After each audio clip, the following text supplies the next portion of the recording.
하나님 말씀 창세기 41장 37절부터 57절까지 합독합니다. 바로와 그의 모든 신하가 이 일을 좋게 여긴지라. 바로가 그의 신하들에게 이르되 이와 같이 하나님의 영에 감동된 사람을 우리가 어찌 찾을 수 있으리요 하고 요셉에게 이르되 하나님이 이 모든 것을 내게 보이셨으니 너와 같이 명철하고 지혜 있는 자가 없도다. 너는 내 집을 다스리라. 내 백성이 다 내 명령에 복종하리니 내가 너보다 높은 것은 내 왕좌뿐이니라. 바로가 또 요셉에게 이르되 내가 너를 애굽 온 땅의 총리가 되게 하노라 하고 자기의 인장 반지를 빼어 요셉의 손에 끼우고 그에게 세마포 옷을 입히고 금사슬을 목에 걸고 자기에게 있는 버금 수레에 그를 태우매 무리가 그의 앞에서 소리 지르기를 엎드리라 하더라. 바로가 그에게 애굽 전국을 총리로 다스리게 하였더라. 바로가 요셉에게 이르되 나는 바로라. 애굽 온 땅에서 내 허락 없이는 수족을 놀릴 자가 없으리라 하고 그가 요셉의 이름을 사브낫 바네하라 하고 또 온의 제사장 보디베라의 딸 아스낫을 그에게 주어 아내로 삼게 하니라. 요셉이 나가 애굽 온 땅을 순찰하니라. 요셉이 애굽 왕 바로 앞에 설 때에 30세라. 그가 바로 앞을 떠나 애굽 온 땅을 순찰하니 7의 풍년의 토지 소출이 심히 많은지라. 요셉이 애굽 땅에 있는 그 7년 곡물을 거두어 각 성에 저장하되 각 성읍 주위에 밭을 곡물을 그 성읍 중에 쌓아두매 쌓아둔 곡식이 바다 모래같이 심히 많아 세기를 그쳤으니 그 수가 한이 없었음이었더라. 흉년이 들기 전에 요셉에게 두 아들이 나되 곧 온의 제사장 보디베라의 딸 아스낫이 그에게서 낳은지라. 요셉이 그의 장남의 이름을 므낫세라 하였으니 하나님이 내게 내 모든 고난과 내 아버지의 온 진리를 잊어버리게 하셨다 하며 차남의 이름을 에브라임이라 하였으니 하나님이 나를 내가 수고한 땅에서 번성하게 하셨다 함이었더라. 애굽 땅에 7해 풍년이 그치고 요셉의 말과 같이 7배 흉년이 들기 시작하매 각국에는 기근이 있으나 애굽 온 땅에는 먹을 것이 있더니 애굽 온 땅이 굶주림에 백성이 바로에게 부르짖어 양식을 구하는지라. 바로가 애굽 모든 백성에게 이르되 요셉에게 가서 그가 너에게 이르는 대로 하라 하니라. 온 지면에 기근이 있음에 요셉이 모든 창구를 열고 애굽 백성에게 팔세 애굽 땅에 기근이 심하며 각국 백성도 양식을 사려고 애굽으로 들어와 요셉에게 이르렀으니 기근이 온 세상에 심함이었더라. 아멘. 창세기 41장에서 요셉이 꿈을 꾸고 바로가 꿈을 꾸고 그 바로의 꿈을 요셉이 해석하고 또 해결의 방법까지 요셉이 바로에게 말합니다. 바로의 꿈인즉 바로가 꿈을 꿨는데 어떤 꿈입니까? 아름답고 살이 찐 그 7 암소가 보이게 되고 또 흉하고 파리한 다른 7 암소가 바로의 꿈에 나타납니다. 흉하고 파리하다는 얘기는 그만큼 말랐다는 것이죠. 요셉의 꿈의 내용을 한번 볼까요? 41장 1절부터 보니까 만 2년 후에 바로가 꿈을 꾼즉 자기가 나일 강가에 서 있는데 보니 아름답고 살진 7 암소가 강가에서 올라와 갈밭에서 뜯어먹고 그 뒤에 또 흉하고 파리한 다른 7 암소가 나일 강가에서 올라와 그 소와 함께 나일 강가에 서 있더니 그 흉하고 파리한 소가 그 아름답고 살찐 7 소를 먹었다라고 말합니다. 이 흉하고 파리한 소가 살찐 7 암소를 잡아먹었다는 것이죠. 그리고 난 후에 바로가 또 꿈을 꾸는데 무성하고 충실한 7 이삭이 보입니다. 그런 다음에 아주 가늘고 통풍에 마른 7 이삭이 또 나타납니다. 그러면 어떤 일이 일어나요? 가늘고 통풍에 마른 7 이삭이 무성하고 충실한 7 이삭을 삼켰다라고 말합니다. 이 꿈을 통해서 바로는 그 꿈이 자신과 애굽에 어떤 이상한 징조가 나타날 것이라는 것을 그는 예상하고 애굽의 모든 술사들과 꿈을 해석하는 자들을 불러서 자신의 꿈을 이야기하고 그들에게 자신의 꿈을 해석해보라고 하죠. 그런데 그 어느 누구도 바로의 꿈을 해석하는 자가 없었잖아요. 그러자 이제 2년 전에 꿈을 꾸고 이 술 맡은 관원장이 바로에 의해서 감옥에 갇히게 된 사건.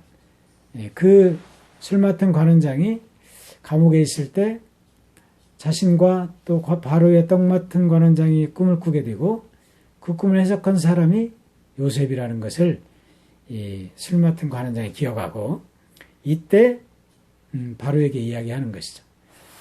그러자 그 이야기를 듣는 바로가 요셉을 부르게 됩니다. 그리고 요셉은 그 바로의 꿈을 해석해 주잖아요. 해석하고 또 그 해결의 방법까지도 제시합니다. 그 이후로 37절부터가 오늘의 말씀입니다. 이 요셉의 이야기를 들은 바로와 바로의 신하들이 뭐라 그래요?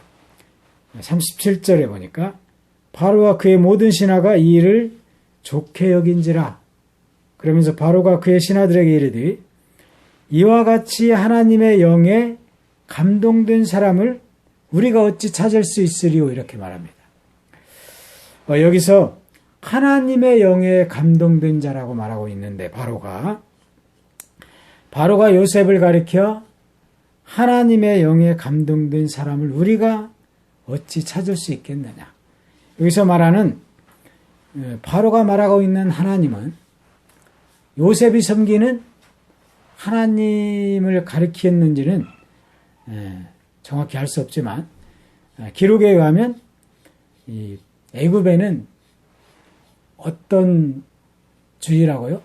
다신, 여러 신들을 섬기는 지역이 애굽의 사람들입니다. 그래서 바로가 여기서 말하고 있는 하나님이라는 것은 자신이 섬기는 모든 신들 중에 하나를 이야기하고 있는 것입니다. 그래서 요셉이 섬기는 하나님과 바로가 이야기하고 있는 하나님은 조금 다른 표현임을 볼 수 있고 여기서 바로가 이야기하는 하나님의 영에 감동된 사람은 신의 영에 감동되었다라고 이해를 하면 좋을 것 같습니다. 그러면서 이제 바로가 요셉에게 말합니다. 하나님이 이 모든 것을 내게 보이셨으니 너와 같이 명철하고 지혜로운 자가 없다라고 말합니다. 그러면서 이제 요셉의 시대가 시작되고 있는 것을 우리는 예감하고 있습니다. 40절에서 바로가 요셉에게 이야기합니다. 너는 내 집을 다스려라. 내 백성이 다 내 명령에 복종할 것이고 내가 너보다 높은 것은 뭐요? 내 왕좌뿐이다 라고 요셉을 말합니다. 그리고 바로가 또 요셉에게 뭐라 그래요?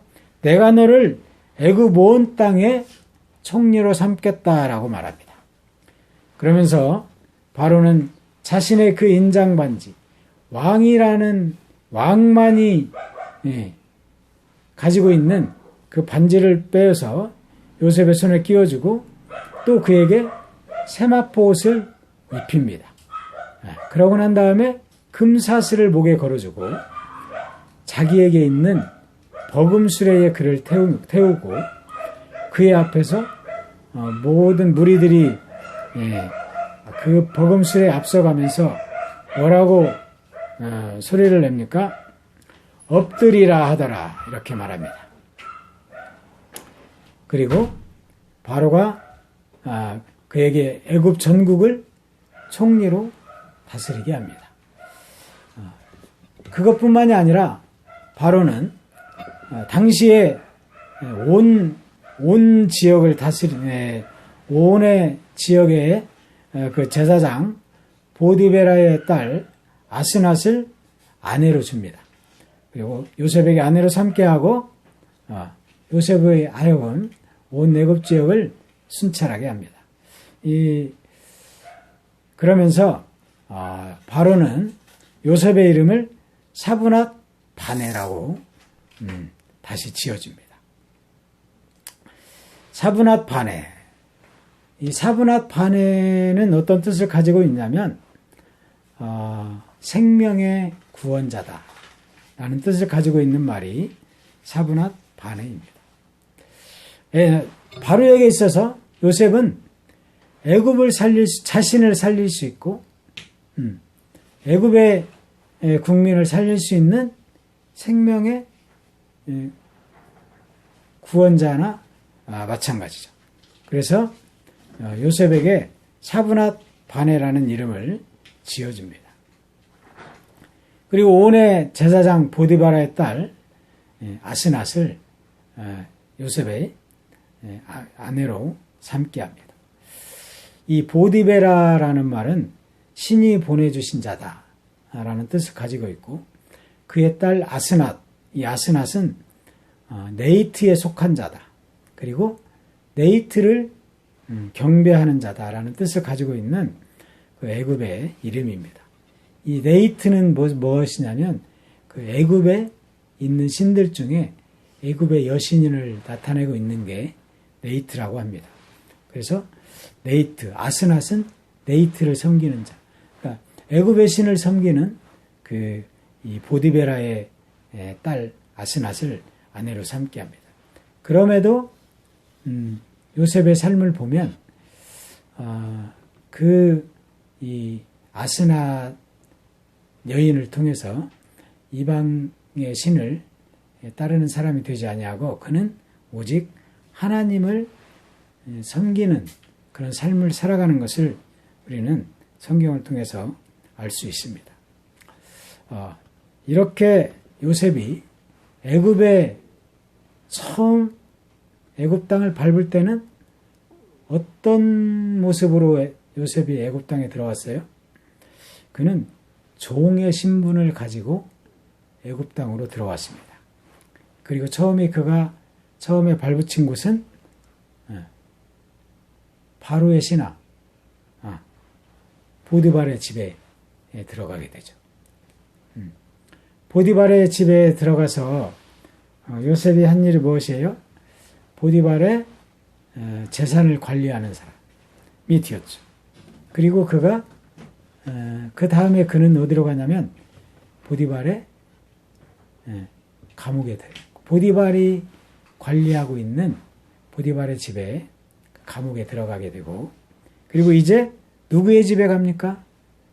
바로의 집에 갑니다. 그러자 바로는 너는 내 집을 다스려라 이렇게 말하죠. 너는 내 집을 다스리라는 것은 애굽을 다스리라는 것입니다. 그래서 그는 이제 온 애굽을 다스리는 총리가 되는 것이죠. 바로의 말처럼 요셉은 이제 그 애굽 땅에서 1인자 같은 2인자의 자리에 그는 오릅니다. 바로는 그 요셉을 총리의 자리에 오르게 할 뿐 아니라 애굽 땅에 들어올 때 종의 신분이었던 요셉을 그의 신분을 상승시켜줍니다. 무엇을 통해서? 당시에 제사장이라고 하면 당시에 상급 분류에 속하는 그런 신분을 가진 사람이잖아요. 그래서 보디발의 딸 아스낫을 아내로 주면서 그의 신분 또한 종에서 이제는 통치자의 신분으로 이 바로가 변화시켜 주는 것을 볼 수 있습니다. 이제 그러면서 그 아스낫을 통해 애굽 땅에서 가정을 꾸린 요셉은 2명의 아들을 얻게 됩니다. 그게 누구예요? 므낫세와 에브라임이지. 성경은 말합니다. 50절에 보니까 흉년이 들기 전에 요셉에게 2 아들이 나되 곧 온의 제사장 보디벨의 딸 아스낫이 그에게서 낳은지라 이렇게 말합니다. 이 요셉이 첫 번째 아들 므낫세를 낳고 이렇게 그는 고백합니다. 51절에 요셉이 그의 장남의 이름을 므낫세라 하였으니 하나님이 내게 내 모든 고난과 내 아버지의 온 집을 집 일을 잊어버리게 하셨다 이렇게 고백합니다. 그러니까 므낫세는 잊음이라는 그런 뜻을 가지고 있다는 것이죠. 그건 뭐예요? 요셉이 지금까지 그가 마음에 두고 있었던 자신의 지난 날, 과거로부터 그 과거를 잊어버리고 아버지의 집일을 잊어버리게 하고 이제는 그가 자유케 되는 것을 볼 수 있어요. 그 다음에 2번째 아들을 에브라임을 낳고 요셉이 뭐라 그럽니까? 52절에 보면 차남의 이름을 에브라임이라 하였으니 하나님의 나를 내가 수고한 땅에서 번성하게 하셨다라고 고백합니다. 에브라임은 번성함의 뜻을 가지고 있습니다. 그래서 요셉이 이 므낫세와 에브라임을 낳고 므낫세와 에브라임을 고백하고 있는 그 내용은 뭐냐면 과거로부터의 자유로움을 이제 뜻하는 것입니다. 그래서 과거의 모든 아픔과 그 지난 날들을 잊어버려서 이제는 과거로부터의 자유로움과 그 다음에 에브라임, 번성함의 뜻을 가지고 있는 이 에브라임은 과거로부터의 자유로움 속에서 무엇을 얻어요? 현재의 기쁨과 감사를 고백하는 이 요셉의 마음을 나타내고 있는 것이 므낫세와 에브라임이라고 볼 수 있습니다.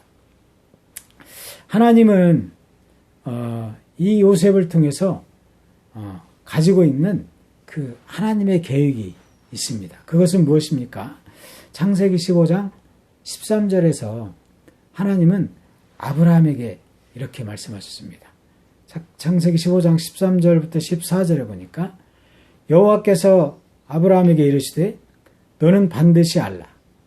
내 자손이 이방에서 객이 되어 그들을 섬기겠고 그들은 400년 동안 내 자손을 괴롭히게 될 것이다.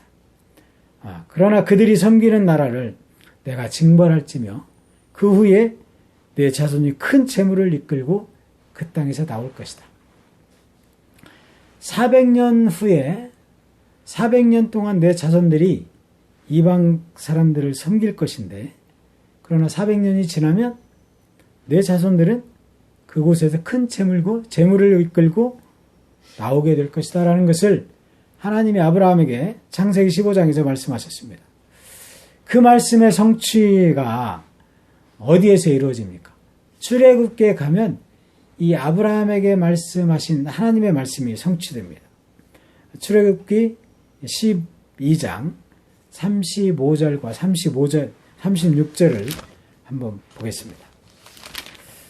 출애굽기 12장 35절과 36절을 보면 뭐라고 말씀하냐면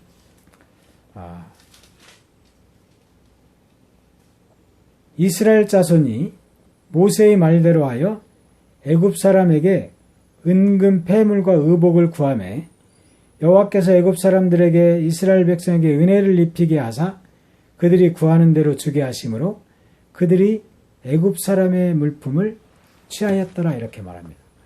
이제 400년 후에 애굽에서 큰 그 70여 명의 야곱의 가족이 애굽으로 이제 요셉을 통해서 애굽의 고센 땅에 정착하면서 그곳에서 400년을 살아가잖아요. 그리고 하나님이 그들의 부르짖음을 듣고 이제 애굽에서 나가게 될 즈음에 마지막 날 이스라엘 사람들이 애굽 사람에게 은금 패물과 의복을 구합니다. 그러자 무슨 일인지는 모르지만 애굽 사람들은 이스라엘 사람들에게 그들이 구하는 대로 주어서 애굽을 나가게 하는 것이라고 말하잖아요. 그런데 성경은 출애굽기 12장 36절에서 그 이야기를 뭐라고 말씀합니까? 여호와께서 애굽 사람들에게 이스라엘 백성에게 은혜를 입히게 하셨다라고 말합니다.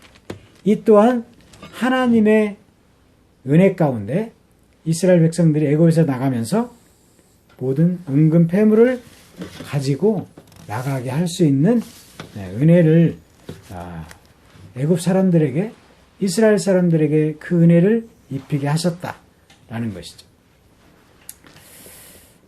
이처럼 하나님의 말씀은 언제 어느 때든지 이루어지고 있는 것을 우리는 늘 알고 그 믿음 가운데 우리가 오늘 요셉처럼 지혜로운 삶을 살아야 할 것입니다. 이제 요셉은 총리가 되어서 요셉이 바로의 꿈을 해석해 준 대로 무엇이 일어납니까? 풍년이 먼저 7해 동안 일어납니다. 오늘 창세기 41장 46절 7절을 보면 요셉이 애굽 왕 바로 앞에 설 때에 30세라. 그가 바로 앞을 떠나 애굽 온 땅을 순찰하니 7해 풍년의 토지 소출이 심히 많은지라. 요셉이 애굽 땅에 있는 그 7년 곡물을 거두어 각 성에 저장하되 각 성읍 주위의 밭의 곡물을 그 성읍 중에 쌓아두매 쌓아둔 곡식의 바다 모래같이 심이 많아 세기를 그쳤으니 그 수가 한이 없음이었더라. 7년 동안의 그 풍년이 얼마나 많은지 그 수를 셀 수 없을 정도로 그 풍년을 모아서 곳간에 쌓아두는데 그 수를 셀 수 없을 만큼 많았다라고 말합니다. 그런 이후에 이제 어떤 일이 일어납니까? 풍년 후에 요셉의 말대로 흉년이 일어납니다. 오늘 53절부터 보면 애굽 땅의 7해 풍년이 그치고 요셉의 말과 같이 7배 흉년이 들기 시작하며 각국에는 기근이 있으나 애굽 온 땅에는 먹을 것이 있었더라라고 말합니다. 왜? 7년 동안의 풍년 동안 그 풍년이 드는 그 기간 동안 요셉은 흉년을 준비한 것이죠. 많은 사람들은 그 요셉이 자신들이 이 농사를 짓고 이 풍년의 그 축제를 즐기고 있는 그 기간에 요셉은 그 후에 일어날 흉년을 준비하는 것을 볼 수 없습니다. 그러면서 55절부터 보면 애굽 온 땅이 굶주림에 백성이 바로에게 부르짖어 양식을 구하는지라.